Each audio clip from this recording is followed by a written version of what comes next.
Hey everybody, Ron Bamer here with your tip of the week. It's happening already. We already know about the second major lawsuit that is going on in regard to agent commissions, and now another one has been filed in South Carolina. And I had mentioned weeks ago that there are so many attorneys, so many plaintiffs in so many states that are sitting on the sidelines. They were waiting for this verdict to find out, or they were waiting to see what was going to happen with the first lawsuit, and now everybody's just going to be piling on. Why am I talking about this today? Because you're going to start seeing headline after headline after headline about this, and we've got to keep our head straight here. And we have to do two things. One, we got to keep our own head straight in regard to these lawsuits, and that is focus on what you have control over. I know with the market being slow and interest rates, they went down. We had a great rally, and all of a sudden now we're starting to lose some of that. I get it. And this is just a terrible, very difficult time mentally to cope with all things that are going on. But the amazing thing is as long as you keep asking yourself the question, what do I have control over?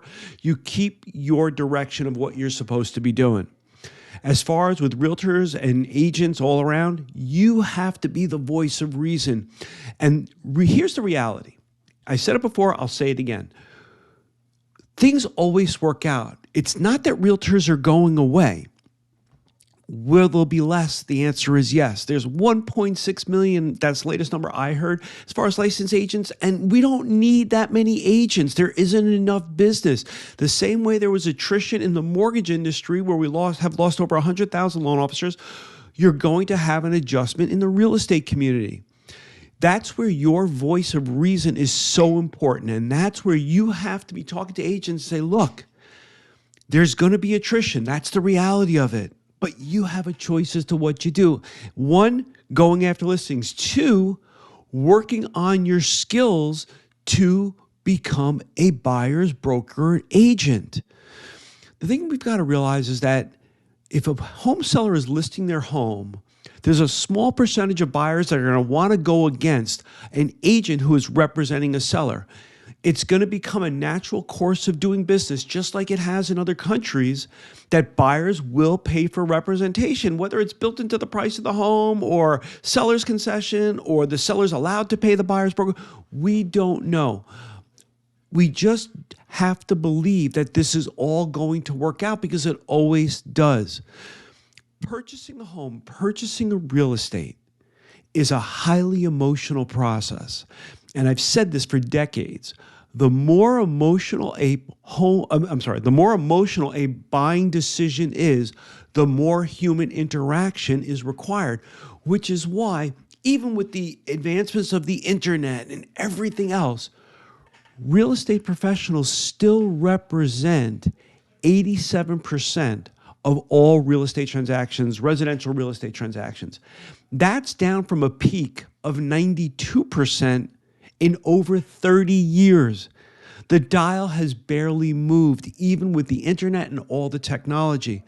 The reason why, I've had people say, well, why hasn't it moved? It's really simple. Because the more, as human beings, the more emotional a buying decision is, the more we need help by another human being. It is really that simple. The internet, when it went from an educational piece, it has now become, or an educational tool, it has become a confusion tool.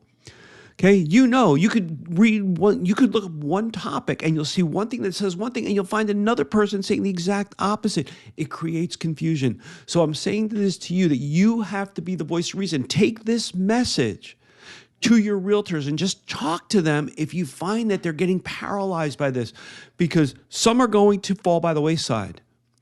But those that take the action, just like in the origination side, those that take the action are the ones that are going to be standing at the end. Please heed this advice. Please become the voice of reason. Please take the actions that are going to guarantee your success in the future, because my clients who are taking the action, who are keeping their head down and going out and just keep doing the messaging, are seeing their business grow. They're seeing business happen. It doesn't mean it's flooding in. It just means that they're going in the right direction, and you can do it too. Have a great week. We'll see you next week.